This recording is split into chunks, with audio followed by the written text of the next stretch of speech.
I suppose, like the willingness to be more vicious as it went along. I didn't go from, eating something in a canteen to bank robberies by not having some form of hardness behind that.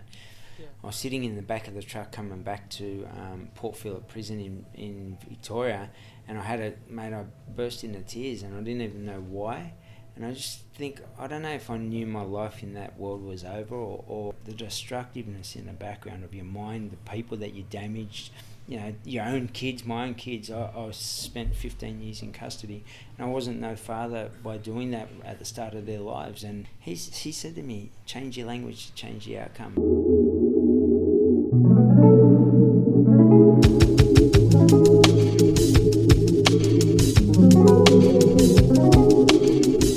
Alrighty, g'day, welcome back to another episode of A Lot to Talk About. It is your boy, the captain of the ship, the man in charge, Bradley J. Gerardra. Of course, you can call me Brad, you can call me the Cap.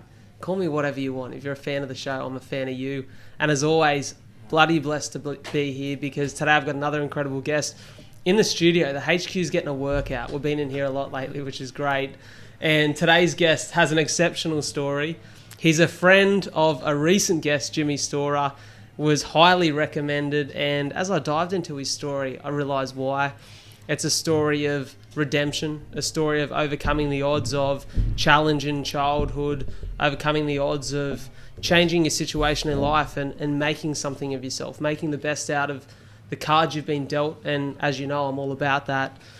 He's a voice for the Indigenous community. He's a voice for change. Ladies and gentlemen, from your home, your car, wherever you are, give a very warm welcome to the one, the only, Mr. Jeffrey Morgan. How are you, brother? Thanks, brother. That was pleasure to have you here. Massive introduction, and I love Mate. it. Nice flow to it, and definitely all about everything you've spoken about. And thanks for having me. And it's been a pleasure to meet yourself and your story as well. And mate, I'm always about learning and being grateful for the stories that I learn on the journey as well. And learning your own is something that makes you grateful for life. And for sure. And Jimmy James, another champion of the community, doing great things, and just a champion bloke. And a funny story how we even met, Jimmy and I. And back in my days, obviously taking the wrong path. One of his cousins introduced me to Jimmy, and we obviously became great friends and ended up doing a heap of hikes. And I think in that transition in amongst that, there was a lot of change that was happening on those hikes. A lot of meditation even while I walked. For sure. And I can't recommend that enough to people. People always get that meditation and Zen thing, but I can't, honestly, from the bottom of my heart, that helped me immensely, because you sort of just get moments of reflection, some inner peace, more so in your brain and your mind, and you're able to look within yourself as to where you are and where you want to be. And I think those walks were just priceless. And then having someone like Jimmy on the walk is just made it even better. He's invited me many a times on these bush adventures, and I've never had, we've never just been able to align dates. Yep. And so the way I sort of met Jimmy was I'd had a Lonnie Vunikithi on the show. Yeah. And Lonnie's a great fella, really good mate of Jim's, and I was like, I need to get on some walks with these guys, because he was like, come on these adventures, and it looks great. And it's something we spoke about a little bit, like disconnecting to reconnect and going back into nature, and I know you're all about that. I'm sure we'll dive into it today, but I guess I want to set a foundation for the listener and for the viewer back home. We all have some form of a development of story, something that I guess builds our character, something that challenges us, a little bit of suffering, a little bit of a challenge that you've got to deal with that really sets up your life. And I guess I want to hear a little bit about where you're from, and where your childhood began. I grew up in Redfern, Everleigh Street, Redfern, which at the time was probably one of the most notorious streets in Australia's history, for the wrong reasons. And a lot of crime, a lot of dysfunction. It was a strong community in saying that, but there was running battles with police, riots, and the norm was to become a byproduct of that environment and get involved in survival. And for me, it was about survival, and that meant I did whatever I needed to do to survive, and without thought process, and totally thinking it was normal and a normal way to life, because I hadn't been shown the right way as such. Yeah. And I don't use that as an excuse, and everything that we discussed today, I put ownership on it and accountability and responsibility for the actions I took over that time frame. But you do, as a young kid, you just follow, what you're taught, you literally become. And for me, it was huge. The area was really well known. Taxi drivers wouldn't go down there. Police wouldn't come down. Police would get ripped out of their police cars and the cars set on fire. Just to set the tone of understanding to people watching this. I was a young kid, probably 10 to 12 years of age at that point in time, really coming into my teenage years, and I suppose that just, as I said, I really became a byproduct of that environment, and that led to who I became over a period of time. You spoke about it, though. That built the character of who I am today, and if I hadn't gone through that and endured that, I would not have been able to be who I am today. And I think... Yeah, for sure. Can I ask a question on that? So, because this is something I've spoken about, not a lot, but a little bit with my family about. I'm so blessed that the environment I grew up in and sort of the family dynamic we had was super stable. And for me, I only knew the right way. My dad was a police officer, and so was his father. Yeah. So for me, I heard the stories of what was wrong, so I understood pretty quickly what was right. Yeah. And I often think about that environment, that situation. I admire my parents like there's no tomorrow. Absolutely. And I think, have I been in a different environment with them, I probably would have followed suit, because I would have just thought, well, they're like God to me. You know what I mean? I want to follow on. I want to be like the product that I've been brought up around. You being in that area of Everleigh Street and Redfern, did you ever really get outside of that area? Or was it almost like a bubble? It was a bubble, and you touched on something very important. This is a bit of a description to people. People go, oh, but why didn't you... I was so young, and all I did was follow those that were in front of me. And imagine trying to walk a tightrope, which you've never done before, as an example, and then someone says, have a drink of your tea and hold the cup and the thing at the same time. Like, it was trying to focus on one thing, and the only thing I was seeing was what was in front of me, and that was a life of crime, a lot of destruction, negative, actions around the community, I suppose. In saying that, you touched on something that was very important to us as well, and this reinforced it, I believe. It was such a strong community, and we all had each other's backs for the wrong reasons, but what that did, it reinforced the bad behaviours. It just went, hey, this is who we are, and we're going to go to the end, and you got my back, and if anything happens, we go to the end with that. And that band of behaviour that I learnt becomes stronger and stronger, and then doing it as for a period of time, it became a habit, which became a ritual, and that ritual, you just wake up every single day. And I used to think, what's wrong with outside our bubble? What's wrong with everybody? Why are they doing what they're doing? And later down the track, when I matured a bit, by the time I was about 16, 17, 18, I started to think, how can everyone else be affording Lamborghinis, Ferraris, or these holidays or homes, and what do they do that we don't do? And then I started to look into it. At that stage, I'd already made a lot of bad decisions with life, and I actually applied for the Air Force at the point in time, and I remember them saying, hey, you've got a criminal record, and mate, you won't be getting in. And I was like, oh, well, stuff it then, our bubble's strong, who cares? And so I think at that stage, if I would have got into the Air Force, I would have kept going and never looked back, and I would have learned from people outside of the bubble, and that changed me, because that ultimately that is what changed me.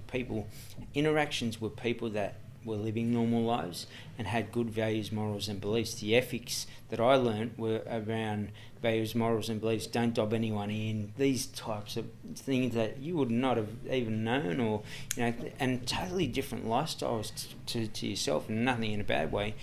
And I wanted to be that person, but I had to learn it all, because I had never seen that from my parents as such. They split up when they were young. I went with my mother, and my mother was more obviously down Everleigh Street, and that was the journey that I took. But it's, I look at people, and I look at, especially now with what we do as a mental health and wellbeing consultant, I understand families or people in general. As soon as I look at them and they tell me their background, I can tell you exactly what they, the path that they sort of going to go down, or the story that they're going to tell me. And that's so insane to me, because I think, isn't it crazy that you've kind of become the solution to the problem that you once had. Crazy. Like, and that's really been like almost the story of your life now, where you're going back to be the person you needed when you were 10 or 12. Absolutely. And I think that's so powerful, and I congratulate you and commend you on that, because to be able to see that and go back into that, I can imagine that would have taken a little bit of a toll on you mentally at first as well. I can imagine, to go back into that environment and think, man, these kids here are potentially going to be the product of what I become. Absolutely. It's up to me to try and help make that change. Talk to me about being a 10 to 12-year-old in that environment, because I look back on myself at 10 or 12, yep. and I'd like to think I was a pretty motivated and outgoing character. Yep. But I think throwing me into that situation, yeah. holy hell, I don't know if I'd survive. Yeah, and that's you hit the nail on the head. It's all about survival at that point in time, and you look back on it now, and same thing. I this is for exactly what we do. We go not just for people that are getting in trouble, to give context. Anyone that sort of has any form of struggle that you've spoken about before within life, and once you understand people's struggles, then you can create that solution you spoke about. And if I hadn't have gone through that, who knows, I might not have been that same person as I am today, and I might have been an Air Force pilot doing something totally different. So it's a double-edged sword, because excuse me, because I've been through so much, but at the same time I'm grateful for what it taught me, so I can now teach other people how to get the best version of themselves, the healthiest, happiest, most successful version. That's what we basically do, and that could be anyone. We work with corporates, we work with athletes, we work with school kids, we work with kids at risk getting in trouble, similar to myself. Yeah. Juvenile justice centres, jails, and communities. So in general, for us, we became very diverse, and it meant that I understood the habits and rituals of your brain and how your mind actually worked. Yeah. You were set a particular way from your parents or people of value around yourself, and then be able to tap into that and say, hey, if you're not getting the most out of your life based around what you tell me is important to yourself and where you currently are, we help you bridge that gap in between. And I don't think I would have... we'll never know, and I don't overthink it too much, but I might not have become the person I am today to do what I am. And I think, seeing young kids especially take a different path and show them that, hey, someone from the hood, in their eyes, has been able to do something that's they didn't think is possible. Their parents haven't shown them, and how did Jeff do that? And if I can show them the steps to transition quicker, for us it was a badge of honour to be able to go to jail. Or boys' homes. And when I got there, I knew everyone from the community was going to be there. And the only thing that did broaden my networks with, other people within the Sydney network, Mount Druitt, Campbelltown, all these communities that were high crime areas, and now had connections in every single group. And the only thing I did later on in life was, what was the lessons I learned out of all of that? How could I transfer those skills across to my current situation? And basically, that allowed me to really tap into my strengths. And they were strengths, you just had to make sure that they weren't towards the destructive nature they were before. Turn them into a business or life skill that you can teach other people and help them get the best out of themselves. And that's been, just for me, priceless. And I think, to be honest, a way of giving back, I was very destructive towards my actions within the community around crime, and I think that's my way of saying, hey, I want to work my way back to giving back to the community and not sort of damaging it, and being, helping people be more proactive and productive. I just got to give a note in the background. My dog is running amok, and so little Nala, run around. But it's nice. We've got good company in the studio today. I'll give a shout out to Nala and to your partner Sav. Who's here in the background, and we're all just having a good time here, vibing in the studio, sharing stories. So it's always welcome. So. It's, many people will remember from the first early days of the podcast, Hunter, my Jack Russell, running around the house like an absolute psychopath in the middle of episodes. So maybe they're already a bit conditioned if they've been a day one. Yeah, absolutely. But I love what you said there, to go back to it. It's really given you a sense of meaning. It's given you that sense of purpose. And I'm big on that. Like, I think that's been probably the unlock for me in my life in these last 2 years, 2.5 years in particular, is going from work, that felt like it was a path that I should take because there was financial reward, there was a ladder of success, and you could climb that ladder and watch yourself grow. It's very it was very linear progress. And to go to a position now where I've walked away from financial reward but found something that's super purpose driven and wakes me up with a smile on my face and puts me to bed at night knowing that I'm doing something good in the world, that's the best feeling you can ever have. Absolutely. That's what living's about. That is deep, and some people just sort of breeze over that little conversation you just had, but find your passion, people, because I tell you now, you don't wake up any single day, and whether you got $1 in the bank account or millions of dollars, if you're doing something that you're passionate about, you'll show up every day. Ask any surfer, right? They'll show up every single day, even if there's been a shark attack in Sydney, unfortunately, but I'm no doubt they were still out the next morning hitting the waves, and that's because they're passionate about what they do. And if you can find that same passion in any field, Michael Jordan with basketball, whoever it was, right, you'll find that you'll never work a day in your life. And we go through this motion of, and same thing, I went through this motion, but more on the criminality and destructive side, growing up in the area that I did. But you go through school, get into uni, in between you sort of get a job that, whether it's Macca's or Just Jeans or something of that nature, that gives you some money on the side. Maybe you do better than that in your eyes around something. Maybe you've gone into law or something, you're doing something around that type of thing, or even down the path of being a doctor. But in general, then you come out of that and you go into your job, and as you said, it's a financial thing, and it's almost this thing. I think change is coming, and this new generation has seen that the entrepreneurship of being able to get out there and do whatever they want. And the same thing, a lot of my stuff that I was very successful at, and people knew me across that world for the wrong reasons, it was the actions that I took. And as long as I stuck to my word, one, be a person of your word, two, stick to your actions. So if you say you're going to do that, make sure it happens, because people then, not only people will trust you and your integrity, the second thing is you'll trust yourself. And if you don't do it and you lie to yourself more often than not, what's going to happen over a period of time? You won't even trust yourself, and then an opportunity will arise, good or bad, and you'll get in a position where you say, you start to create self-doubt before you even go into that scope. And people do that all the time, and that's part of their life. They just go through that linear change of what people expect them to be, and they live up to everybody else's expectations, whether it's your parents, whether it's the community or people or friends around yourself, rather than just being themselves. And I cannot express how much that statement you made before, find your passion, be you, do you, and you'll just show up, man, and you'll love every single moment of 100%. There's power in it.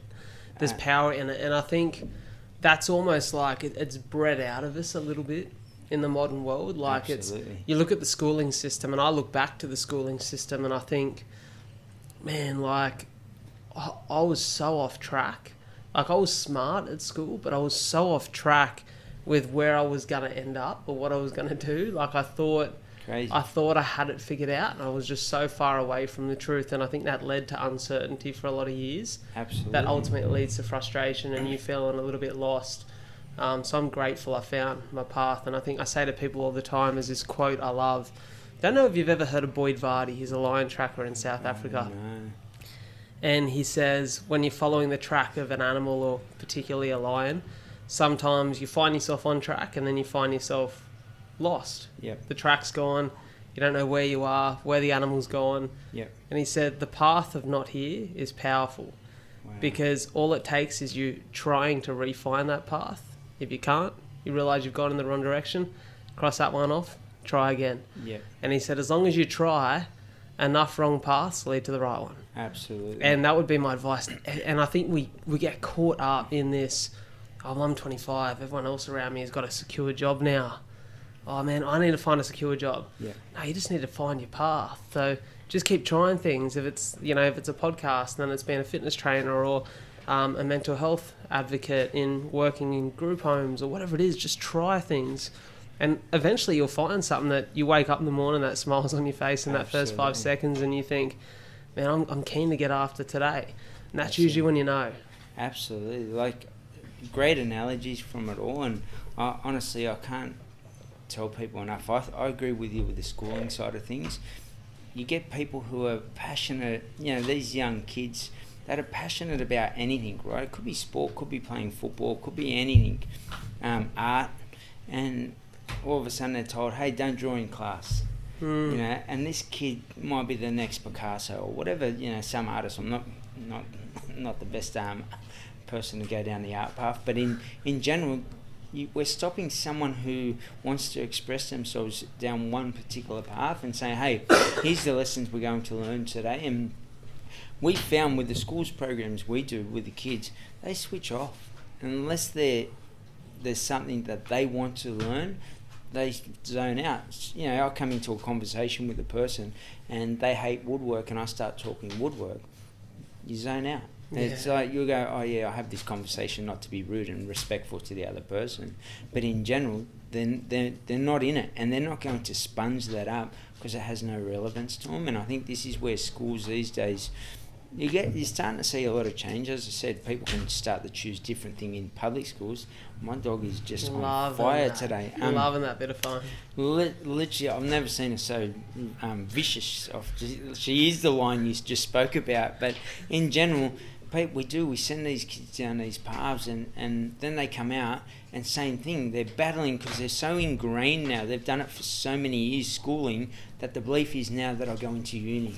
Or now I'll find a job in between and then I'll go into uni. And if I don't, I'm not good enough. And guess what? If I don't be a doctor or a professor or something of that nature, then I'm not good enough. I've failed. And the biggest thing is, imagine, you look at TikTok at the moment, it's blowing up, and I'm not just on a dancing sense. People, when you mention TikTok, when it first came out, there was a lot of dancing stuff on there. Yeah. But there's so many entrepreneurs making millions of dollars following their passion. Anything, talking about clothes, cooking food, whatever it may be, right? And they're getting paid mega money following their passion. And I think it's a great opportunity and platform, and some of these kids aren't even past the age of 18. So follow your passion, and I can't get on the back end of that. Honestly, I used to surf as a kid, but mate, if you go down to a beach and you want to know what passion looks like, watch any surfer with their board walking out to those waves on a good day, and watch the smile on their face as they're carrying that board. Because as I said, I haven't surfed since I was a kid, but just that's what you want to encompass when you wake up every single day and go into your passion around what you love to do. And as long as you doubt yourself around your passion, you're going to hold yourself back and create those self-limiting behaviors, thoughts and beliefs. You know what I love? There's a recent podcast guest that I had. His name's Nathan. He calls himself Uncle Nathan. He's sort of like a young fella who post-school has created what he calls a post-school podcast. And it's helping kids study through school, find passion out of school, and really set up their life. Like you said, in that really tricky stage of you've gone from having structure for the first 18 years of your life to, oh my God, now I've got to figure it out myself. Yep. He's trying to bridge that gap for people. And he goes back into schools as a tutor. Yep. And he was talking about, in particular, this one school that he's been tutoring at and working with. They invited him back there, and he said they've got this program where basically what they've done is they've taken the school curriculum and broken it down to make it as minimal as possible. So all the units and subjects they need to complete, they've built it down to the basics of it. Love that. And then they've created an extra part of the curriculum called Life by Design. Wow. And Life by Design is where you get to explore the creative urges, the academic urges, the things that aren't built into the current system. And I almost think that applies good to life. Because most people that listen to this show are between the ages of 20 and 34. Yeah. And that's a really formative part of your life. Absolutely. Like, they're those days where you really find who you are, who you're not, what you're meant to be doing. And I think to almost build your life out into a curriculum and say, well, if I can't seem to find purpose or passion in my job, where can I find the time for that outside of work? Or where can I find the time outside of my 9 to 5 to go, okay, how can I create something that's purpose or passion driven so that I can make the transition? Because a lot of people just get caught in the rut of, well, I don't have time, I've got to go to work, I've got to come home, I've got to take the kids to school, I've got to do these things. Absolutely. It's too late for me. Absolutely. What are you going to do? Live a life that you're unhappy with and just wait to die? Like, that It's, scares the hell out of me. I think to give context to people, I only changed my life 12 years ago and became successful over 12 years.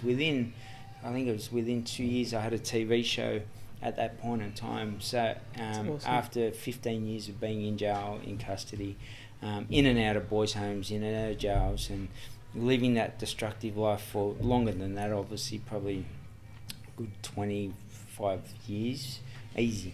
From when I was 12, so yeah, probably by, I'm 48 at the moment, and 12 years ago I was 36, so you got to look at the amount of time I spent from a 12-year-old to 24 years in that lifestyle. So you look back on it, and those formative years that I transitioned and went into the path of destruction, and how long it took me to get out of there, and going back to what you said initially about the lifestyle that I was living, I think it's and what you've just said there, you can transition at any age, even if you're 50, but find your passion and believe it and make it a priority. Always, people say I don't have time. I always say then it's not a priority to yourself. If it's a priority, you'll make time. If it's not, you'll make an excuse, or you'll find an excuse. And even with kids, I know people that, and the reason why, because once I transitioned, I became a trainer, nutrition. I was always qualified as a trainer for a long, long time. It was my excuse to wash away some of my money back in the days, but in general, that allowed me to see people, because I'd sit down and have intimate conversations about their life. And it really taught me, and growing up the way I did and being in custody, you learn a lot about people and how they're set. And then I started to say, what if you did it at 5 a.m, instead of going to bed at 12 o'clock at night and watching those 2 Netflix movies? Skip one of those. So you obviously enjoy Netflix. Skip one of those, get up at 5 a.m, and do your workout before your kids get up at home. Because if you go to the gym, you're a single parent, it won't work. So you need to buy some dumbbells, find an online trainer, and make it happen for yourself, because your health's worth it. And if you're sick, who's going to look after your kids? And then we start to teach people, hey, shit, that's a priority to myself. Definitely. And then they start to go, hey, you know what, you're right. And I've enabled my behaviour, and I was the same. I didn't enable my behaviour by not looking within myself as to what was important. I was just following, as much as people said, oh, you're great, what you did, you were a leader in everything that you always did. And I was very innovative around crime back in the day, and we went through these transitions from ram raids to bank robberies and so forth. And that transition in stealing Porsches and so forth, stuff of that nature, I was always trying to do it at the best level. And I don't mean that in any way, shape or form where I promote it, but to give context to the conversation, that I was always striving to be the best in what I was doing. Now, you can do the same principles or use the same principles for yourself. If I can do that in a short period of time, then anybody can. It just comes down to how much you want that thing to happen. And I always look at 3 principles: your happiness, your quality of life, and your success. And what's that look like for yourself? Write it out, journal it out. Do that on a regular basis. Go for some of those walks, maybe have a moment, some clarity behind that. If you've got kids, obviously that's going to come down to when they go to bed probably, and journaling, have a journal by your bed. Write out what's important to yourself, and you're starting to then tap into that inner peace when you've got time to do so. And people say, oh, but that's my time to sort of really relax. What if you took that time and you started to utilise that by journaling that created more time for yourself, not just that hour? And as people get caught up in this salary, same thing, going through uni, coming out, working, in a job that they hate, driving into work, this traffic's shit, it's terrible, and whatever else, because they're going in for financial gain rather than something that lights their soul up. So definitely, really find what your purpose, vision and why is by writing that out. Journal out where you're currently at, where you want to be, around your happiness, success, quality of life, and then what's the steps that you take to make that happen. And that's just a bit of advice to everyone that watches this podcast. Really sit down and you'll be blown away. And then when you've done that, I want you to go to your current weekly planner or diary and have a look at how much of that happiness, success and quality of life sits in your current diary. And we do this with everybody, and we find that 99% of people don't have what makes them happy, what their success looks like, or what their quality of life looks like within that weekly planner. And you know, someone might say, I want to travel 4 times a year, but I only make $800 a week. I'm like, that's where your mind's set. Your mindset, mind is set. It's around that $800 a week, which means I can't travel because I've got kids and I only got $50 spare a week. Shift your mindset and you shift your mentality to create a better reality for yourself within your life. So that 1 hour that you could spend at night, my advice to you is take it and use it, and treat that time, because it's the most precious commodity to me on this planet, well for yourself, so that not only you benefit but those within your circle. And if you got kids, they're going to benefit from those actions that you take in that hour. If you got, you know, you sitting there watching the Netflix and then saying to me, I wish I was on holidays, or I wish my kids had more, we're in control of ourselves. And that's where I won on so many levels, because I still had that leadership around the actions that I was taking, that I took into the next part, you know, the positive journey. Yeah, I love what you said there about time being your most precious commodity, because I honestly believe no truer words have been spoken. And it's interesting, I actually had this conversation with an Uber driver yesterday, heading from Burleigh to the airport. And his name is Will, 77-year-old guy, does Tai Chi at 6:30 every morning, looked like he was maybe in his mid-50s. Wow. And I was like, Will, mate, you don't look 77, you look phenomenal. And we're having a conversation, and I said to him, you know, like, what's your life been like? What did you do for a job? And he was telling me he was actually the Mr. Whippy in Auckland for a lot of his life. And he said, I come home one day and I said to my wife, you know, let's go back to the Sunshine Coast. And she's like, oh, we don't have time. And he said, you see, that's our problem. Like, time runs us. We don't have control of our life. He said, this money we're always chasing, we can always go get more of it. We can always earn more back. We can always work a little bit harder. But you can't buy back that time that we're losing. Let's make a change. And they sold their business and they become in control of their time again. And I sat there and I listened to that and I thought, they're really wise words from a guy who seemed as though he was in a really good place in his life from that short bit of time that I got to spend with him. And I think of that in many ways too. Like, I've been, you know, I've been at a stage in my life where I had $35 to my name waiting for a house to sell so that I could afford to live. And I was so happy. Yeah, absolutely. I was so happy because I was spending my time doing the things that fueled me, that gave me that sense of meaning and purpose. And I think you've just got to, like you said, sit down and get a little bit critical with yourself, a little bit of critical analysis and self-awareness. When you look at that week, I think it's easy to just think, oh, you know, I'm doing things okay. But when you break down that week, like you said, and you go, how much of this actually gives me that sense of fulfillment? I think people would be pretty surprised there's not a whole lot of it. Absolutely. You hit it on early on in the podcast. You know, wake up, get ready for work, go to work, come home, cook. You know, maybe play with the kids, but maybe not, because I've got to cook for the kids. Yeah. And like, you're going to repeat that process for how long? Until you change it. Here's another little tip. It's scary to change because we're comfortable. Like, we're really comfortable with who we are, and we just get in a cycle of waking up, going to work every day, and that's just, you know, predictable for yourself in general.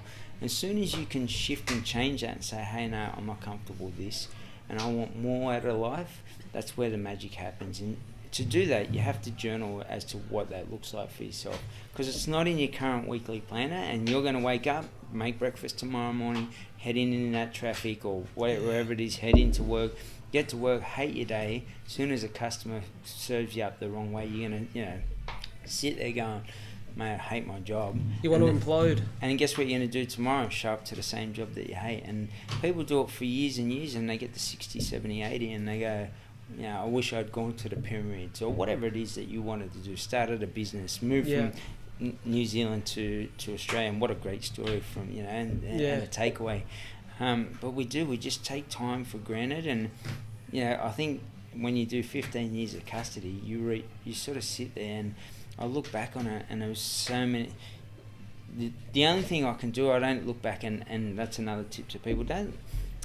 When you focus on one thing, that becomes your whole life. And if my focus is negativity, every day I'm going to wake up and I'm going to be in that predictable future of negative actions around my reactions that I want within my life, and the emotions that attach to that set me off. And maybe I play a song to try and feel better. Then I see Sal and I'm going, oh, maybe Sal's going to pick me up.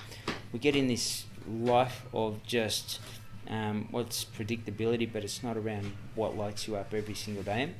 And similar to yourself, we've been in these points, especially during COVID, where our business took a huge hit, where we haven't had as much as we've normally had in the bank account, but I've been fulfilled just being able to talk to people like yourself and share advice that we can pass on to people so they live a more fulfilled and happy life. And as long as we're not damaging or being destructive within the community, and we're being proactive and productive around that happiness, success and quality of life to help others live that, then every day is a good day that I wake up with a beautiful partner and our crazy Lion King dog tearing up this, literally a little bit of Clark rubber foam, just loving it. Maybe the cheapest dog toy on the planet. Oh, absolutely. I'm going to keep buying those. Start buying it at home. There's another little tip for yourself. Get some foam and just throw it down and they just tear it up. That'll keep you entertained for days, eh? Absolutely. I'm really interested to dive into a little bit. You spoke about there sort of the period of crime in your life and ram raids, bank robberies. You deal a lot in mental health now. I wonder how that plays an effect on your mental health, because like you said, you were somewhat of an innovator in that field of crime. I'm really intrigued by when you're in that life of crime, when the stakes are so high, when it's your life on the line and your future on the line. What's your mental state like all the time? Are you constantly stressed? Are you constantly, I should say, anxious about, am I going to get caught this time? Am I going away? Like, how does that feel? Yeah, you're constantly you're living in this constant state of fear, paranoia, because obviously doing what we're doing was at a higher level and we're constantly under surveillance at every car. Grandmother could look at you wrong and all of a sudden your mind would just take off 100 miles an hour. And I think that was destructive on a mental health level to me, end, to the point where these days if I see a police car I still sort of look, but I've got it. It's something that I'm currently challenging myself, and that's been 12 years since. 2003 was my last offence. It's 2022. It's been a 17-year period since. I did do a 7-year sentence in Melbourne for bank robbery at that point in time. Got out in 2010, and there's been transitions. 12 years later, I'm still working on, and that's coming out of that lifestyle. They're so ingrained, and this is important. It's not just about criminality. This is about your mindset and how it is set in general. And once you can shift that, that's where the magic happens. But to shift it, you got to be so uncomfortable, and you got to get out the emotion of that's okay and it's just totally normal. Because what you're doing is allowing it and enabling it to hold you back from everything that you want to be within your life. Well, that's the challenge. It's almost like a rewiring, isn't it? Because Absolutely. I was just thinking about that then, and like, I could only imagine how paranoid I'd be in that situation. Every time you heard a siren, you'd be like, is that for me? Every time someone's looking a little bit sus, looking at you the wrong way, you're like, is that an undercover? Absolutely. You couldn't sleep properly. I bloody bet. So, where did that begin? Because that's a huge step to take. Like, it's one thing to, it's all crime, but it's one thing to like nick something from a shop. It's another thing to rob a bank. Like, Absolutely. that's the movie stuff. And you sort of hit the nail on the head. We, as kids, the parents didn't have. I think it was just that whole time frame. A lot of people struggled, and we were surrounded by an environment where they didn't know how to probably live the best life, I suppose, the right actions. And me and my brother just went out to survive, and if you didn't get home by a certain time, you missed out on food.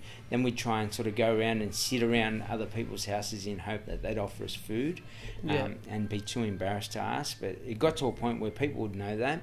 But by that point, it sort of we already started crime.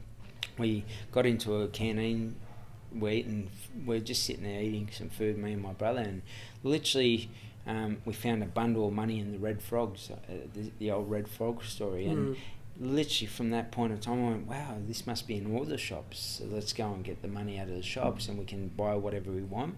And that money as a young kid lasted forever. And me and my brother didn't tell anybody, and we had the money on us, and we kept buying meat pies or whatever it was then as a kid, super dupers.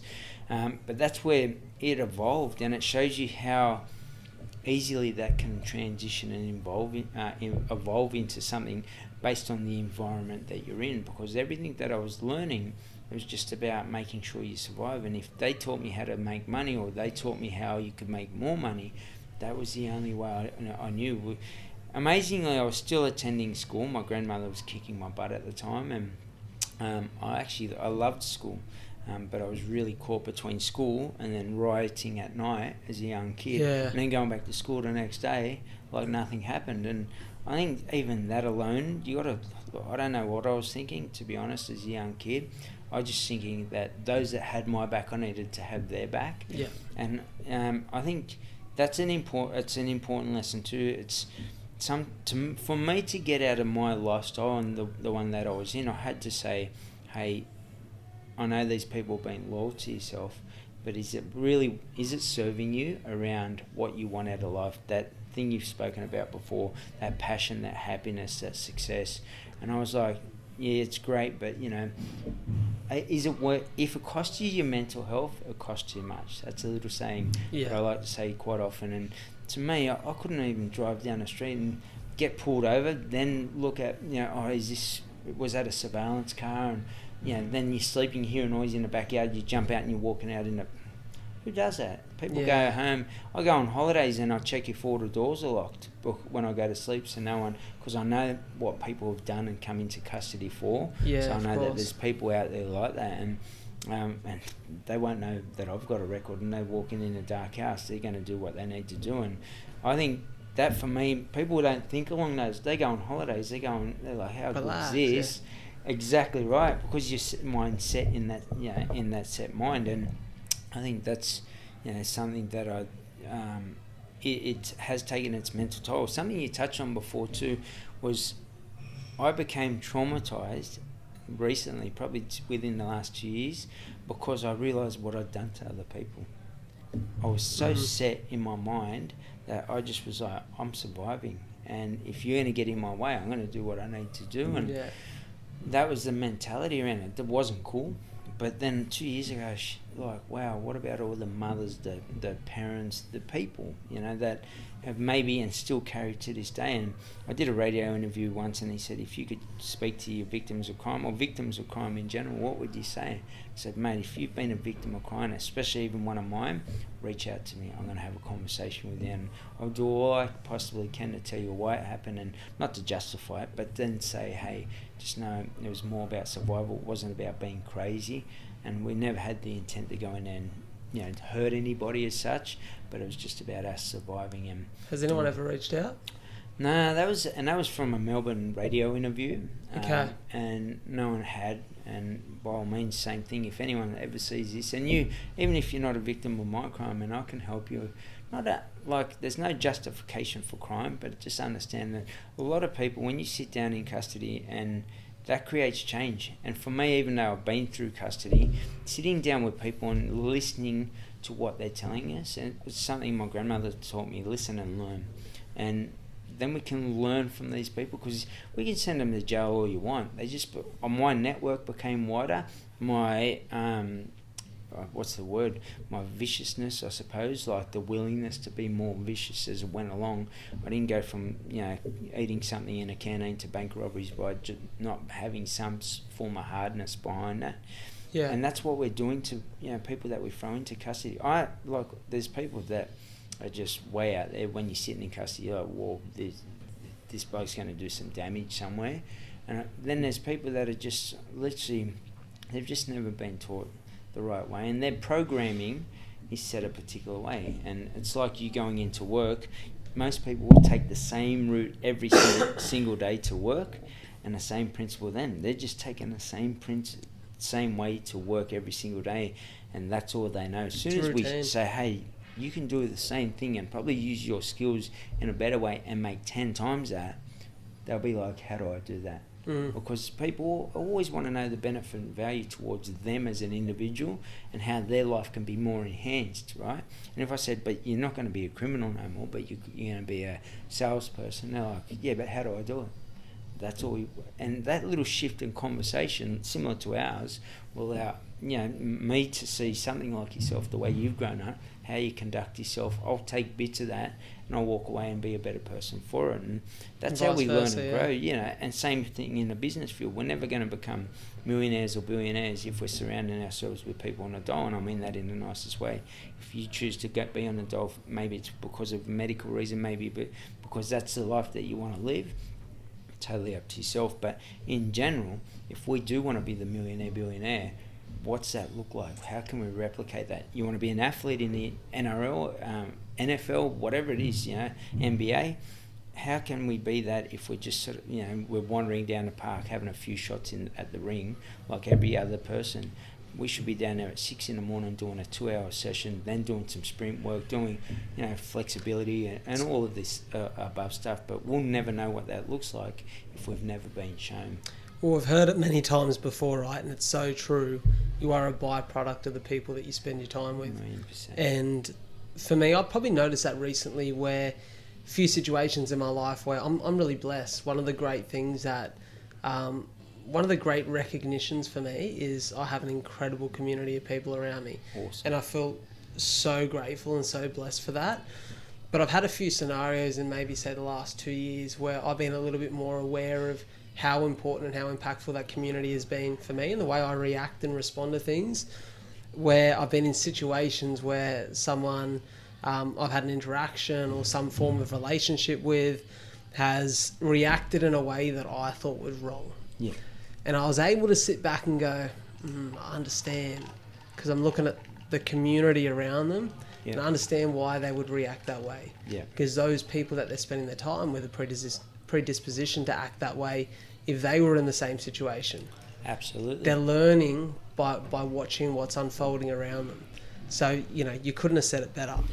One thing that I'm really interested in is the evolution of your crime. What fueled that? Was it fueled by a greater need to we're hitting up these red frog jars, this is providing us with some form of money, there's a greater financial stress and a need for greater financial gain off the back of this? Or was it fueled by, how far can we push this? Was there like a little bit of a thrill seek to it? Like, what comes into play there?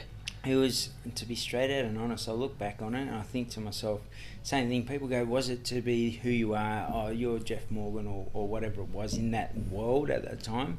Had nothing to do with it. It got to bank robberies, and the reason why that meant when I got that amount of money, I could live for longer without having to do one thing every single day. So it became reduce the consistency of crime? Absolutely. By increasing the volume of per crime? Yeah. Absolutely. And what could make me more in a short period of time so I don't have to do it more often and impact other people. So I was very conscious of that. My parents were really good people, in the sense of their nature. Yeah. And that's what still was instilled with me. And then I learnt the hardness over time and then combined that both together to make who I am today. And I'm grateful, same thing, for what they did teach me, and I took it on board. And I think that was it. Like I never really got into, hey, I want to be Jeff Moore. I want to be a movie. I want them to make a movie, mate. And I've had conversations with people about, hey, that you should make a movie about your life, and it was never about that. I didn't care, and I always got my name suppressed when we got charged, because I knew at some point I was going to transition out of that life. Funnily enough, I'd be sitting in the cell and say, no, I don't want my name in the papers.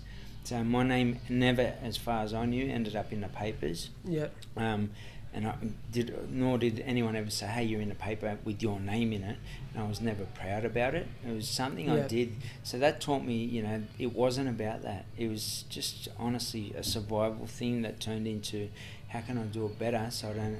And then I was starting to look into, how can I change? Who can I surround myself with and learn? You look at a lion and it's, new little cub, and how does it learn to go out and hunt at one point in time? It says, watch me, I'll show you what I do. And this is what we do, and all of a sudden they learn, right? And the same principle for me. I was like, what did that person do? What's that person doing? And I'd surround, do you want to catch up for coffee? And I didn't sit there and say, hey, Brad, you want to catch up and talk about how I can change my life. It's more about let's have a coffee or feed, have a conversation. What are you doing later? Work? What do you do after work? Or we play basketball. I reckon I could come and play basketball. And that was I'd go and play basketball with all people that weren't getting into trouble. How was work today? Oh, I did my tax return. What's a tax return? So I was just learning and picking up. I was probably too embarrassed to ask the question, to be honest, at that point in time. And it's funny because people look up to me in that world. Oh, you're such a leader. But I was so embarrassed I felt it almost belittled me in my own head to be asking that question. You're too good for that. And that was a lesson I learned over time. Drop the ego and not worry about what anyone thought. And I had people saying, hey, you got a great name and you let go of it. And I don't even care because my ego isn't there. My ego is about my family, my kids, the community and everything else. And I learned at that point in time, and as I said about 2 years ago, I started to say, hey, far out, I've damaged probably a lot of people with the actions I've taken over the years. And how can I, not how can I think I did it organically. What I'm doing, I'm glad to be giving back. And I think that's, a sad thing that I don't think there is a way of reaching out to the victims of your crime and saying, hey, I really want to say that I'm sorry for what I've done. And is there any way I can help you in any way, shape or form? Here's what I do. And you can do it for free. You can access my app for free. And by all means, if I can help you in any way, shape or form, understand who I was, and hopefully that gives you some sort of closure on the destructive nature that I came across your path with. So it was never about just being a big name, having a movie. But and I always say this, if my movie or my actions can create reactions, positive reactions within the community, within people saying, hey, I get a lot of people who come home from jail, and I was so well known, saying, hey Jeff, via social media especially, hey Jeff, because of you I got off ice and I'm seeing my 2 young kids and I got my first job. That's awesome. But it's only labouring, and I say take away the only labouring, brother. The fact that you've transitioned out of your life, you're a champion and a warrior for your kids. Don't worry about what anyone thinks. People are going to knock you and run you down. That's the ego of that world, and live within yourself and the ego of your own world around your kids and what you want out of life. And people, it blows people away that they're like, I didn't think you were going to say that. I thought you were going to say something totally different. Yeah, I love that, brother. It's so nice to see you taking those steps now. Like we said earlier on in the show, if people can learn from a guy who's done it, who's been there before, that's the best first-hand learning you can have. I'm interested as to, I guess, your time in jail.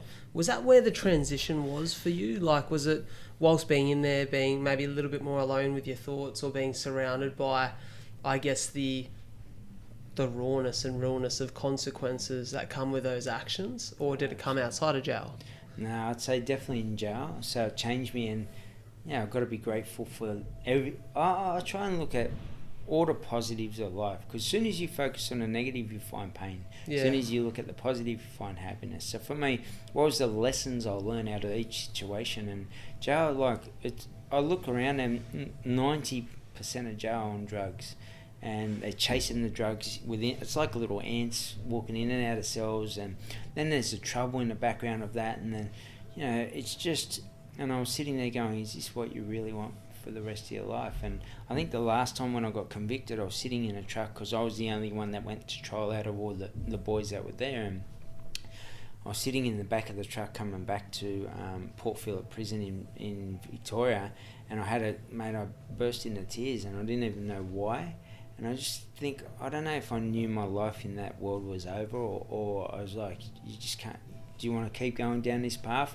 I was in segregation at the time because they found a mobile phone in my cell, and I really went back to, the cell was empty, no TV, no books, no nothing. And I went back and just sat there, and I wrote out I had a pen and paper, wrote out a heap of thoughts. And I was looking at it saying, you just don't want this life anymore. And what's that look like to change? I came out of, and it's who you surround yourself with. I came out, and there was a professor walking down the pathway, and he's like, mate, you look like a smart guy, and I was like, yeah, obviously had a bit of a conversation. Would you like to do a university degree? And I was like, here? And he's like, yeah, you could do it here. And I was like, what's available? And the rest was history. I took that path. Along the journey of boys' homes, jails, I was always educating myself, whether it was computers, MYOB, anything that I was passionate about, what could create and shift change. Business studies I did, and that shift, really allowed me to interact with these professors, teachers. What's that look like? Why do you do that? And then how would I do that? And I was getting all these answers, and I was someone who sponged everything up if there was a benefit and value. And that's a huge tip to people. Find the benefit and value to yourself around anything, not in a bad way like where you use people, but more as to the passion of your life that you want. Definitely. And share back to people. Knowledge, as an Aboriginal person, knowledge sharing has helped our culture for many, many years. Share as much knowledge with people, because then you will never die on this planet. Your spirit will live on within the next person that you share that with, and they might share it with their kids or family, and that allows them to really, your spirit as an Aboriginal person or person, to live on this planet forever, and because people will just pass that on. And power of storytelling, hey? Absolutely. So these podcasts are priceless, I think, for people that, they'll take nuggets. Some things they'll just brush over, but something they'll say, hey, that's me, or I feel they're talking to me, and I feel that was benefit and value to myself, and how you shift and create that change. And I came out and I studied for that period of time. I was doing a 7-year sentence. I was about 18 months into a remand, and then I just served that time frame. And in that same thing, I was just learning every course I could do around what was important to myself I was doing on a regular basis. It's interesting hearing that, because you talk about throughout the boys' homes, throughout being in prison, constantly educating. There's almost like the angel on one shoulder, the devil on the other. The angel that's almost preparing yourself for the life that you're living now, ahead of time, before you even knew that was your path. You probably somewhat did know deep down. And then this other side, which is keeping you in that life. And it's almost like you spoke about there, being on that transport back to your cell, having that watershed moment, and and crying. It's almost like that's cleansed and washed that devil off your shoulder, and all of a sudden you're like, okay, this is my path now, this is where I need to go. And that's so interesting to me, because as you touched on before, there's a quote, and I've spoken about it heaps on the podcast in the last month, because it really hit home for me. Yep. This guy named Rich Roll. Rich Roll's a vegan Ultraman over in LA. Yeah. And Rich was an alcoholic, working as a lawyer, living quite an uninspired life, financially driven. Went from being a college swim athlete to heavy alcoholic, and a guy who was quite overweight and had a bit of a heart scare on his stairs one night on the way to bed. And Rich had up a tweet in 2018. It was on the eve of his 52nd birthday. And it was really interesting to me, because the guy that interviewed him, Tim Ferriss, I'm sure you're aware of Tim. Yeah, Tim's a great podcaster. And Tim said, I want to read this quote out to sort of give the audience an idea of who you are. Yeah. And he said, the tweet says, at 52, at 42, I reached my peak level of fitness. Yeah. At 43, I wrote my first book. At 44, I started my podcast. At 30, I thought my life was over. At 52, I realised it's just begun. And I sat back and I thought about that, and I thought, at times I've thought, I'm 25, why have I not figured it out yet? You are never too old to figure it out. You are never too old to find that path that you're meant to be on, or to change your direction completely, to do a 180 and head in the opposite direction, away from the life that you've been living. And I think that speaks to it. Your story speaks to that so much. And I've got to commend you on being in an environment that likely fuels you to go back and be even more motivated to continue on the path that led you to there. Yeah, absolutely. And to change your stars whilst being in that situation.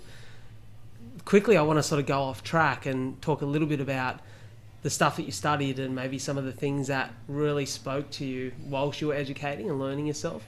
Is there maybe like a favourite couple of books, or favourite parts of the university degree that really stood out to you? Yeah, there was a heap of books inside that you can access, and Rich Dad Poor Dad was probably one of the first things I got into in there, and they were only brought in by the professor himself, so I wasn't able to get into a lot of books that, I shouldn't say that.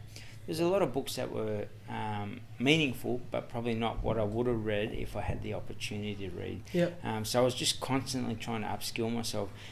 Some of the best things I've learnt within that system was same thing, the environment that you're in, right? And I was in the villa section. I was like, I'm just going to be good behaviour. I'm not going to run amok in jail. And I got into the villa section, and there was a bloke there who'd come in, chief financial officer for a major organisation, and he'd obviously made a bad choice. And I was interacting with him every day, and I was like, yeah, gonna, shoulda, woulda, coulda, and all this slang talk and pig Latin and SJF, all, filled with swear words, the whole conversation. He goes, Jeff, you're doing this university degree, what do you want to do with it when you go home? And I was like, I want to go talk to corporates and that, and like that was sort of probably what it wasn't that level for him, but give you a bit of context. And he said to me, change your language to change the outcome. It became a module in my mental health and wellbeing workshops, because I recognised that my language that I was speaking was for that particular world. And as soon as I shifted that, it was one of the biggest lessons. And he'd grown up, totally normal way, private school, the whole lot. And I think that taught me a lot of values that I hadn't learned within that system. So I surrounded myself with him. We were cooking. He felt like, maybe Jeff will give me protection. He was cooking every day. I learned how to cook with him. It was a win-win situation. We were sharing knowledge, but in a different way. And some of the stuff I taught him, he goes, that was priceless. I didn't know I didn't see people in that light, or we had huge conversations.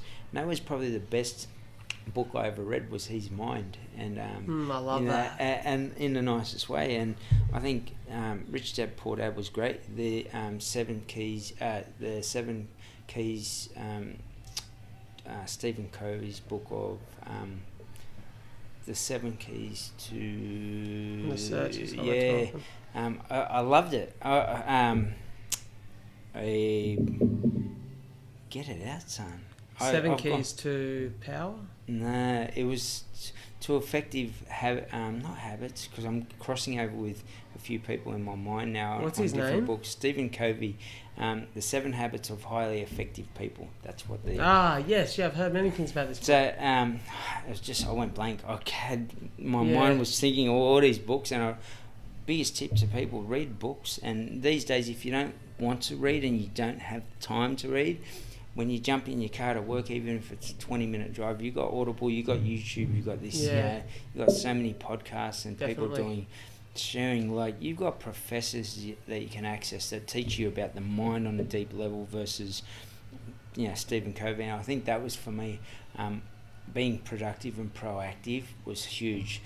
Making your word your bond was already something that was strong to myself. Being loyal to your own journey more than you are to other people's. And I think a lot of people get caught up trying to please everybody else within life, and they forget about themselves. You don't have enough time as it is, yet you're sharing. Most people share their time to other people to make sure that they achieve what they need to than yourself. So if you've got that spare time, make it for yourself and get comfortable with who you are.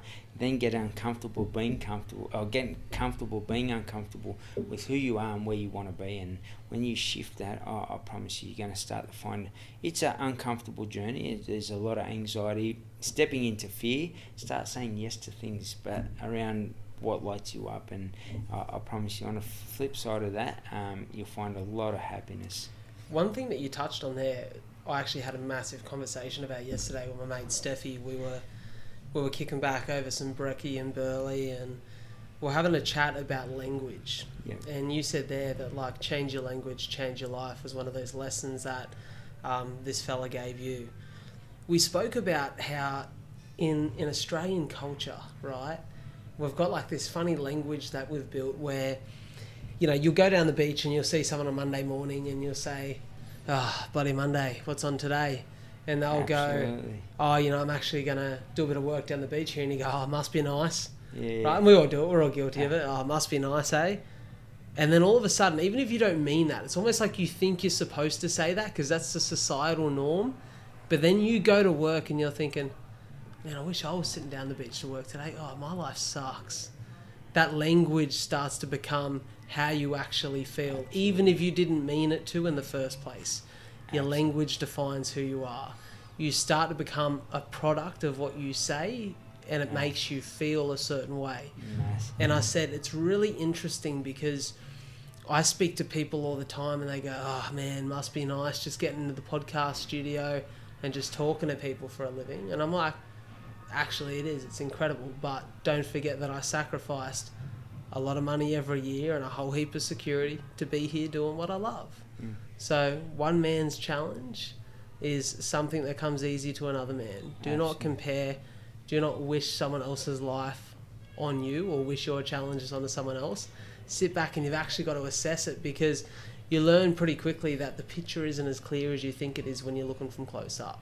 Sometimes you've got to step back to see the full picture, and that language is something we've all got to get a little bit better at. And I'm trying really hard to make that a part of the way that I speak to people and interact with people. One I'm terrible for, and y'all know that I love yous all, right? I love everyone, right? I'm one of those people who can get on with anyone. I love chatting to new people, but often I find myself bumping into someone and I say, oh, good to see you, let's get a coffee soon. And I think about it and I think, I've never sat down face to face with that person before. I don't actually have time to get a coffee with them at the moment because I'm trying to prioritise a little bit of growth and prioritise my close friends and my family and some people that maybe I can interact and learn from, and vice versa. Why did I say that when I actually don't intend to follow through on it? And it's language. Love it. We fall into these traps. So change the language to change the outcome. A couple of things out of that. Conversations are convenient. You go to a party, and if I say I'm a trainer, I've wanted to lose weight, and if I say, all right, let's sign up right now and we'll start Monday, I go, I've just got to, and they stutter, right? Because it's just a conversation within a party to have. We're sitting there, we don't know each other. How can we you're a trainer? Oh yeah, I trained once and I used to be very few. That would be the line of conversation. The other, so change that. Really get into something that you can really connect on with people, and change that, exchange knowledge rather than a conversation of convenience. And that's a huge tip for anybody, and that's something that I do with people quite often. If I say, hey, do you want to grab a coffee?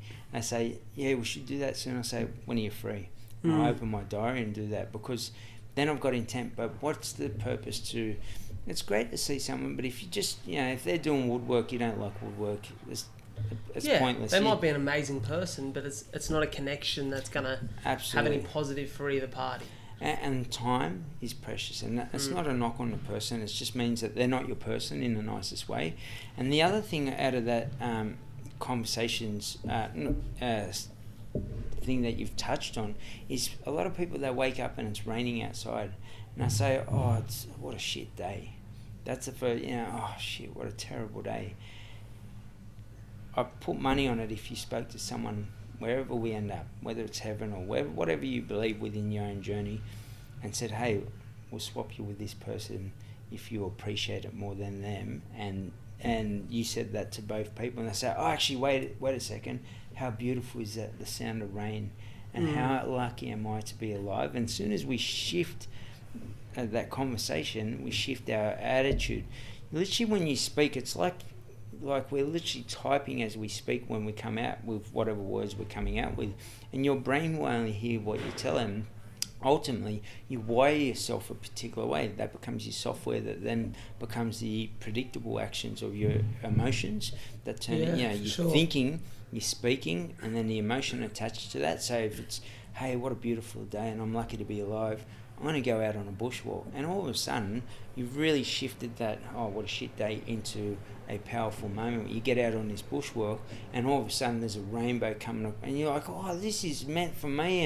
And the day, the whole, just that conversation, even seeing your smile from that conversation between those two people shows me just how our brain functions on a level of understanding how we can shift that. And a tip to that, if you do that and you're mid-sentence, and I've done it on podcasts, I've done it on lives, and I've said something like, it wouldn't be, what a shit day, but let's say it was, what a terrible day outside, guys. Then I'll be like, actually, you know what, I'm really grateful to be alive. And I'll do it on the live, I'll do it anywhere. Because just the more I do that as a habit, it becomes a ritual, and over time, that hardwires yourself. We started with 1G, and then I tell myself a new habit. Now we've got 2G, just so you get context. 3G, 4G, and now we're at 5G. And what that is bundles of fibers that literally run into your brain that send these messages that allow you to then function at a higher level around a positive nature on a regular basis, on a habit and ritual level. And when we do that more often than not, we can really predict our own future by living in it, by the way we speak, act and feel. And I think people just don't understand the depth of that conversation. So when you wake up, even if it's a terrible coffee, what's the lesson you learn? If you go back to that coffee shop, you might get that same terrible coffee.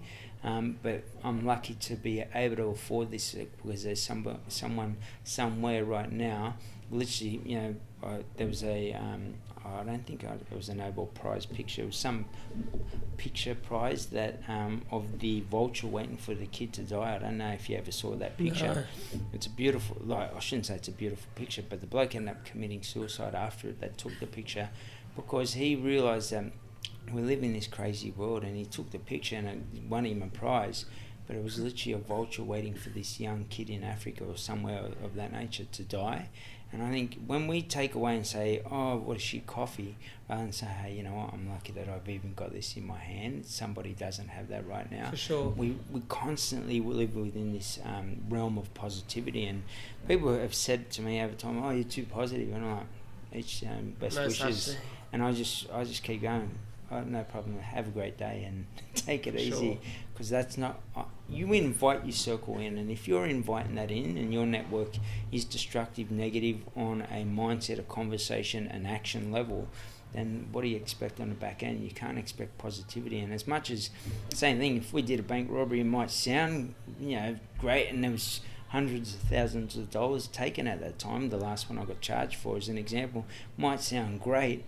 But what about all the stress in the background, the mental health? I wasn't sleeping properly. To this day, I've got to sleep with my door open. If I hear a noise at my front door, I sort of get up, and I'm getting in the habit of having my back to the door, where I wouldn't do that before. Okay. Yeah, so you look back at that sort of depth of people might go, oh, we can make hundreds of thousands of dollars really quickly, but and it's a positive in their eyes, but the destructiveness in the background of your mind, the people that you damaged, your own kids, my own kids. I spent 15 years in custody, and I wasn't no father by doing that at the start of their lives, and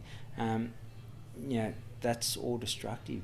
And as people, a shortcut of always look at the long journey and the long haul, short-term gain for long-term pain. And to me, my attitude determined my altitude at that point in time, and I just shifted. I went, I'm going to really shift out of thinking that this is a great life and there's great money and big money in that, to, hey, realistically, look at the damage it's done on so many levels. Every level of life other than a financial gain. That's powerful, what you said just there. I think that's so important. And we're kind of getting onto the topic here of almost like gratefuls and things that we're grateful for. That's become, thankfully, a little bit more mainstream in the last few years, especially the last 2 years through COVID. A lot of people were preaching that, and I love it. And something for me, I wouldn't call it my gratefuls, I call it counting my blessings, right? It was a moment where training for my first marathon, I was 5 weeks out of hospital. Wow. And I'd just recovered from my bleeding lungs and my first bout of it, and I was out on a long run. Incredible. Hot day, Jeff. 20k run. Wow. First time I'm ever trying to run 20k's, and I'm solo. Wow. 2 people I was going to run with didn't show up. Oh, nice. So I'm out there by myself, and I'm just trekking through Pucky's Trail, which is a trail on the beach down here in Gong. And I'm running, I'm hurting. I'm 12k's in, I was really starting to hurt. I'm starting to doubt myself a little bit. And I thought, man, I need to pick me up, and I don't have anything on me to give me a little bit of a caffeine kick or a little bit of an energy boost. Thought I need to go a little bit internal here. And it made me think, and I actually wrote this down. I journaled this the other day, and I shared this on my story, so you may have seen it on Instagram. But this thing come to my head quite naturally, and it's something I've said every night before I go to bed, every day since. And it's blessed to be out here, because there were days I watched the sunrise from a hospital bed. Blessed to be running because my able body can, because suffering is my strength. Blessed to be healthy because there's a family saying goodbye to a loved one that are going to take their last breath. Blessed to be surrounded by the ones I love because somewhere someone feels alone in this world. Blessed that my worst day would be considered someone's best. I'm blessed. Love that. And that for me, straight away, it's like an instant kick. It was like the most instant attitude and energy shift I've felt in a long, long time. Yep. And it just kicked me into gear and I crushed that run. And I remember sitting back after it and thinking, man, there was something about that. It changed the way my legs felt. It changed the way that my head felt. I had new energy. I was a new person out there on that run. I was a new athlete. And it's become a principle of daily practice for me before bed. And the reason I love doing it before bed is because sometimes what we might call a shit day or a challenging day becomes what the next day starts as. Yeah, if you don't absolutely. allow yourself to wash the slate clean. And for me, that almost washes that slate clean, puts me in a new headspace, puts me in a new frame of mind. And that's everything that you were touching on just there in different words and in another way. Find the positives out of any situation because they're bound to be there. Powerful. And that's the thing I love about your story. Jim and I spoke about this a lot. When you've been through challenging situations or scenarios, and you might be sitting here, and I say this to people all the time, never compare your situation to another. Never say, oh, but man, they have it really hard. What am I whinging about? Because we all have challenges. You know, my challenge might be easy for you, but your challenge might be a breeze for me. Absolutely. And that's a reality of life, and I guess that's individuality. It's speaking to that. But I always say to people that use those challenges as almost like a training ground to like be your best when life gets in a little bit of a flow. Absolutely. Like there's a reason that athletes do hard reps before a game day or before a fight. Yeah. Because, you know, train hard, fight easy, as they say. Like absolutely. That's that mentality. It all becomes things that you can go back to for strength. And I think in this world, like you're bound to face challenges. You're bound to have days that make you feel a little bit less than you normally do. Yeah. You're bound to come across things that feel like it's impossible to overcome. You've just got to go back to who you are at the core and what have I been through before? Absolutely. There's been this really interesting period of my life where a new life-changing, life-saving drug for the cystic fibrosis community has been approved in Australia. Wow. And we've watched the world have really positive benefits and Awesome. like life-saving effects, Yeah. right? And everyone in Australia's been hanging out for this, right? Because it's going to save lives. And sitting there watching and waiting on this decision, it took us 2 years longer than we thought it would, right? And I thought about it the other day and I'm like, you know, touch wood, fingers crossed, you know, it works for everyone because these things are unpredictable. Yep. Sometimes there's side effects and sometimes things don't go to plan. However, I sit and I think, if this does go to plan, if for some reason this works out really good, if this drug is the miracle that it's hailed to be, my life will change, Yeah. right? Things that were once extremely difficult will become a little bit easier. Consistency of hospital visits and lung bleeds, all those things change and dramatically drop. And I thought about it and I thought, God, am I glad for that 25 years of hardship because it created an absolute gladiator. Absolutely. Like that strength will transition into other areas of my life. Absolutely. It's taught me so much about myself that without the challenge, maybe I would have been a little bit weak. Yeah. Maybe I would have Absolutely. been like an egg that's not hard boiled, just ready to crack the minute it touches the surface. I like that. And I think that's the lesson for so many people. Like, if you feel like things are in a rough stage at the moment where it's just wave after wave, punch after punch, you're just copping blows. Let me tell you, when you're not, when you fight through that and you get to the other side, when the sets stop and the ocean, the water's a little bit calm, all of a sudden you're like, I'm cruising, baby. It's easy You know, money. this is easy money. days.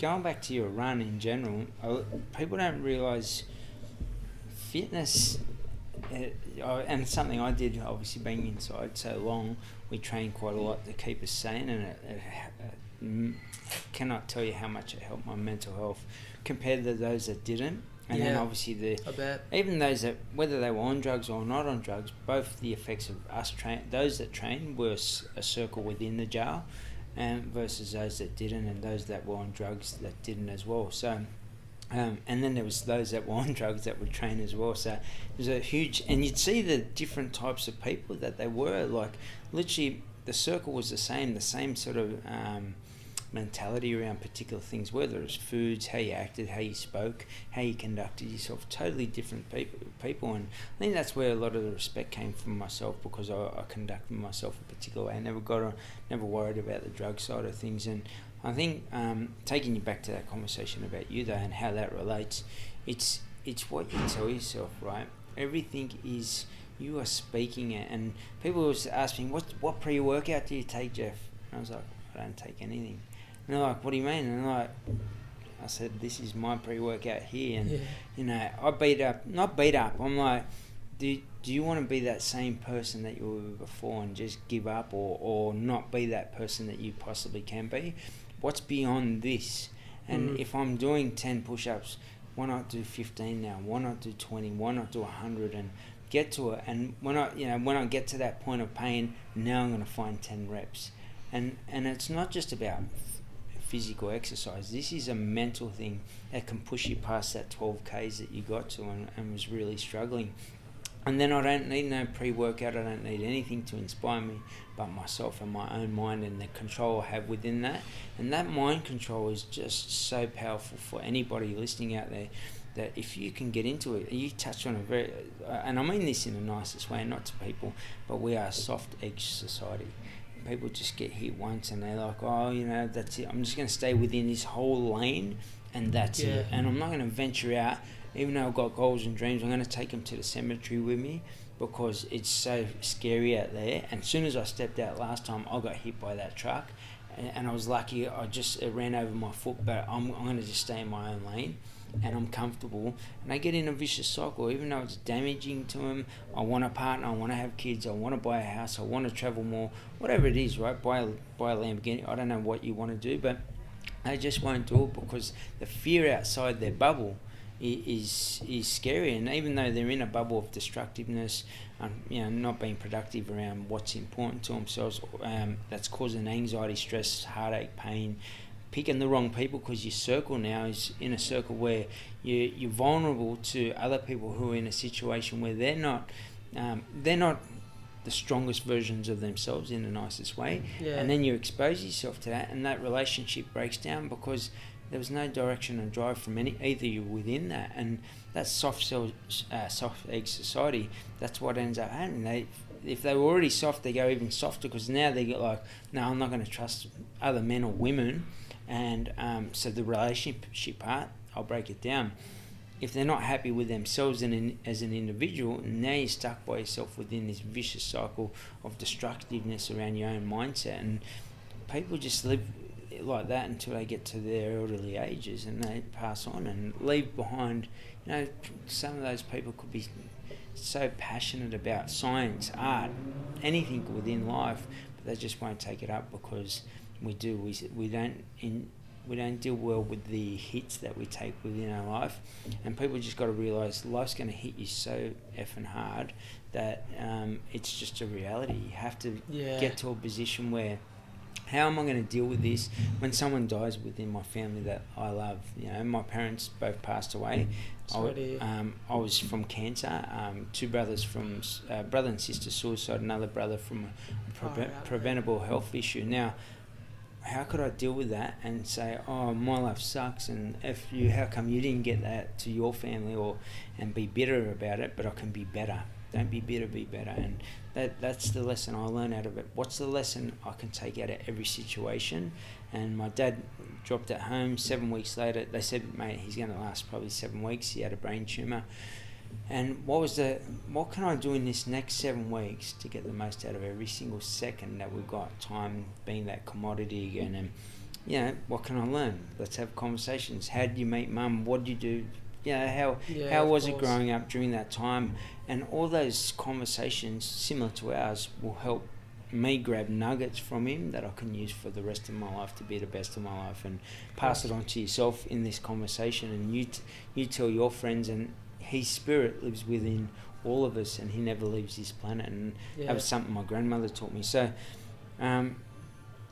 cherish every moment, because it is precious. And make sure you're reaching out, having the conversations with people that that are important to yourself, but most importantly, just make sure you're tapping into yourself and who you want to be, the healthiest, happiest, most successful version of yourself. Write it down, start to tap into that by making sure you're taking the first step on a regular basis.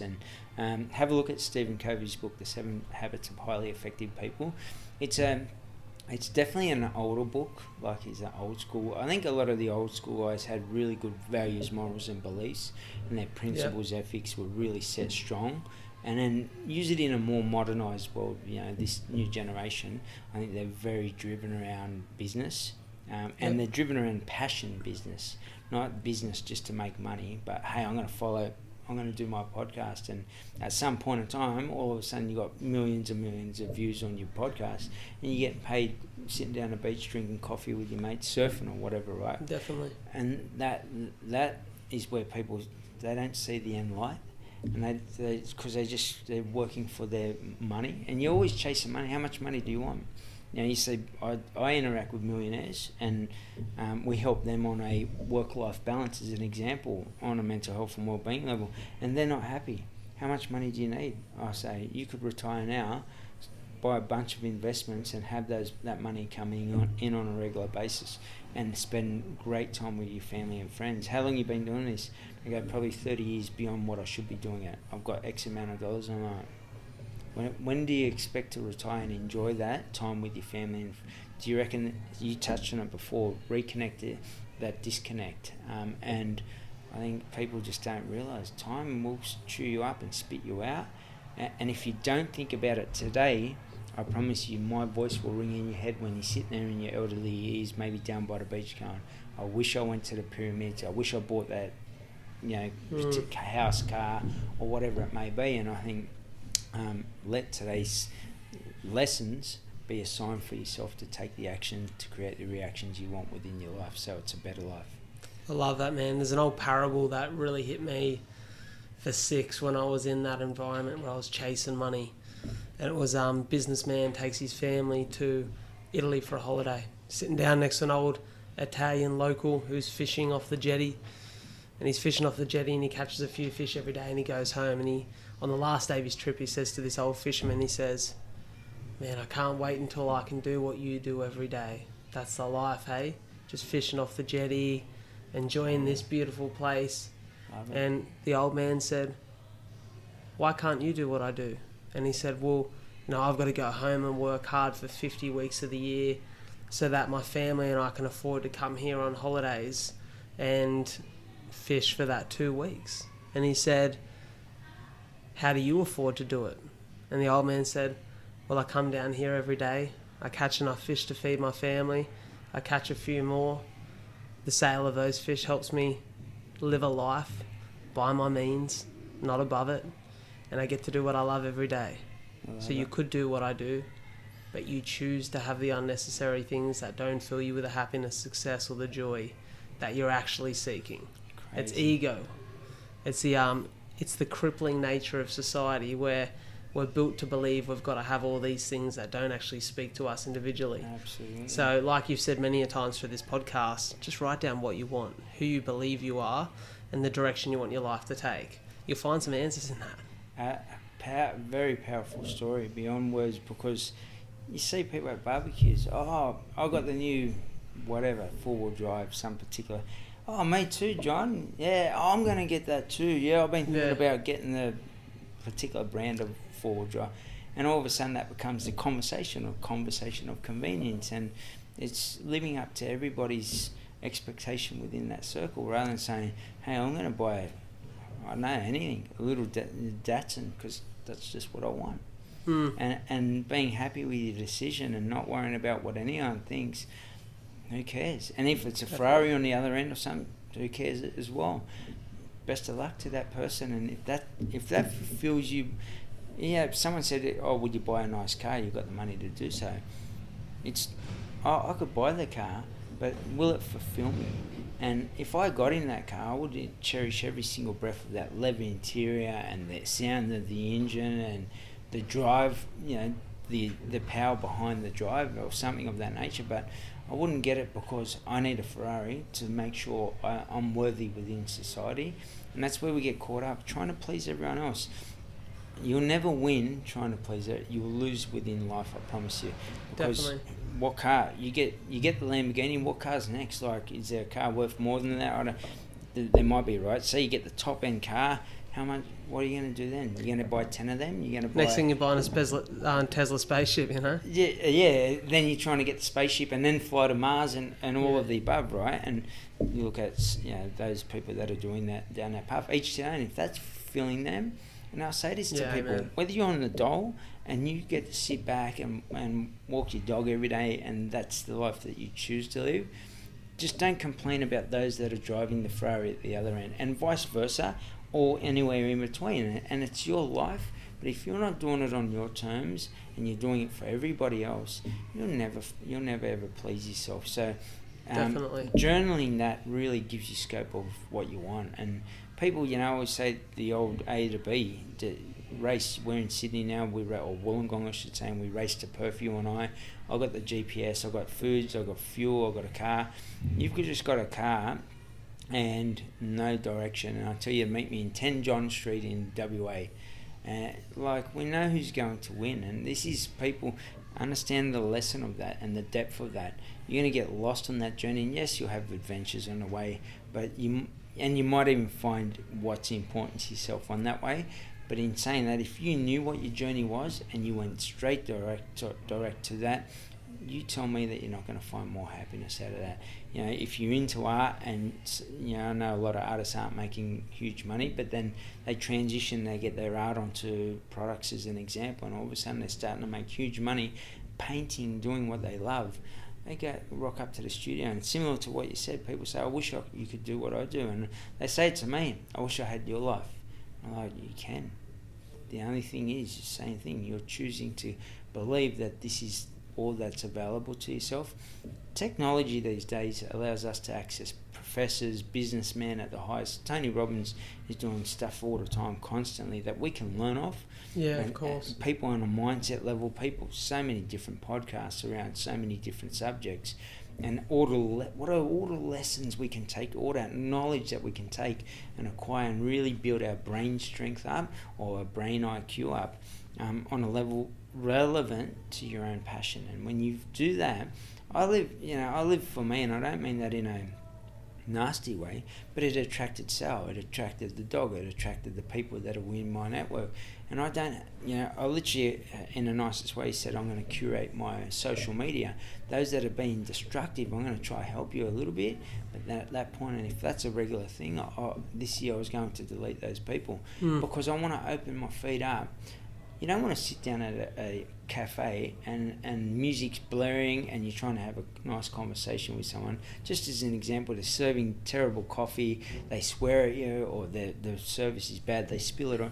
Do you reckon you'll go back to that situation? But we're doing life because our brain gets this neurological pattern of behaviour, this vicious cycle that we then tap into, and we say, I know how to deal with that person or that cafe. I'm going to go there anyway, and it's going to be so uncomfortable. I'm not happy there, and I don't feel great when I leave there. But when I leave, what I do is I put music on, and it makes me feel good again. So we just go through this bad vicious... It's just what we know, right? Yeah, and that becomes a part of, that thought process into an emotion, into a reaction, and then we go back through the healing process, and we're back at square one, and let's do it again. And people do that as a predictable life around destructiveness for the rest of their life. And you've got to ask yourself, how can I change that? Surround yourself with different people. 2, journal what you want. Take the actions behind the reactions you want within your life, and make sure that they're consistent and regular, and be ready to get slapped in the face, not by a hand, but by life. Life is going to, at one point in time, snatch someone from you on this planet that you're not expecting it to happen, give you a flat tire, tell you you're not good enough, tell you you're not fast enough, fit enough, healthy enough, pretty enough, whatever it may be that you sort of beat yourself up on. But it's you and what you tell yourself when you look in the mirror every single morning that will get you over that line, similar to your run. When I run out and I'm running, I think to myself like deep shit, and you just got to think on this level, like, what if I was getting chased now by people and they wanted to actually kill me? That's my type of thought process. Would you just stop going deep with it? Would you stop? Yeah, like you do. And I seen Spanian did this the other day, and it was so true. We did this a lot within the custodial systems, and where we talked about if you come down, you're weak or whatever, right? So you'd start and you keep doing the chin-ups. That was a different level of it. But to me, I'd be out on a run and say, what if you had to run now and you were getting chased? Would you stop? And it gets you past that little sticking point that comes up in our heads that says, I'm not fit enough. This is too hard. It's getting hot. My feet are hurting. It's all uncomfortable, right? You push past that, and then there's this breakthrough within your life. And that same principle, it doesn't have to be on a run. It could be in a family situation of letting go and making sure you distribute your time to those that are positive. You can still catch up with your family and friends, but you just know that when you're in it, in the nicest way, their energy leeches, so they suck the living energy out of yourself, and then you go through that vicious cycle to build yourself up to a positive nature again. Please do yourself a favour, surround yourself with the right people and take the actions day in, day out around yourself and live for yourself. And what's meant to be in your vibe will attract your tribe. Birds of a feather flock together, that type of mentality. It'll just happen organically. And the abundance of life, and if you've got the gratitude in the background, the abundance for life then just becomes so much more enhanced. But it's really about yourself and understanding, even the airplane analogy, where the oxygen drops down, people get caught up, you put it on the kids or you put it on somebody else to save them, and they can't hold it, and you then don't get the oxygen, you pass out, and they can't hold the oxygen, they pass out as well. Save yourself first, and then organically your circle will sort of vibe out from that position. So true. It's you can't fill someone else's glass unless you filled your own. 100%. And I love everything that you said there. Some really beautiful words. Man, we've been going for a minute here, an hour 40, and let me tell you, it's a hot box here in the studio. I'm sweating up a storm. The old mullet's dropping a couple of little sweat beads down the back of my neck. So I reckon we're gonna finish this up. I feel like we've got so much power, so much raw energy, and really honest conversation in this podcast that I can imagine people from all walks of life will be able to take some gem from this. Like you said earlier, you don't have to be in the world of crime, or you don't have to be in the world of health and fitness and mental health as you are now to gain something from this. This really applies to everyone in all stages and all areas of life. So find those gems, hopefully you can go back and listen to this for a second time, even after the first time, and make some notes. Absolutely. Sit down with that notebook and really pick apart what works for you and what you can apply to your life. Mate, I'm a massive fan of yours. I'm so glad that James connected us and your story for me sprung out, really hit me in the face and said, okay, I've got to share this because there's some power behind it. And awesome. It's been an absolute pleasure. Thank you so much for making your way down to the gong. Yes. Are there any wise words you'd like to leave off on? Your personality will create your personal reality, and I think that's a huge, think about that, take that away, listen to it again. Your personality will create your personal reality, and if you're in negative set of mind, your mindset, remember the old mindset, split those two words up, that's going to create what you get out of life. And if you surround yourself with the right people, happiness, success, quality of life, you look at life in an abundance and gratitude, it changes how your brain operates. It literally does, and all of a sudden things will start to happen. Will bad things happen within your life? Always. It's a part of life. But if we start to get that acceptance, I can sit at a funeral, and it's not because I'm cold, but I just say it's part of life. And I always think, why don't we celebrate people's lives at the end? Yeah. How good was that bloke? Remember, and have a laugh about it. But we all get there, and we're all so tense and tight. And it's great to pay respect, and I understand that. But what if we actually spoke about them? And people do, they get up and obviously speak about them, but be happy, that, hey, this was a great person, and let's celebrate their life at that point in time. It's always hard because it's a loss, but when you can do that for yourself and celebrate yourself every single day, what am I great at and what do I want to be, and what's the gap I need to bridge in between those two steps, where I'm currently at. Look at your daily planner / weekly planner. Then write out happiness, what your happiness, success, quality of life looks like. match that up to that, and you'll find that they don't sit within that. Drop it into your weekly planner.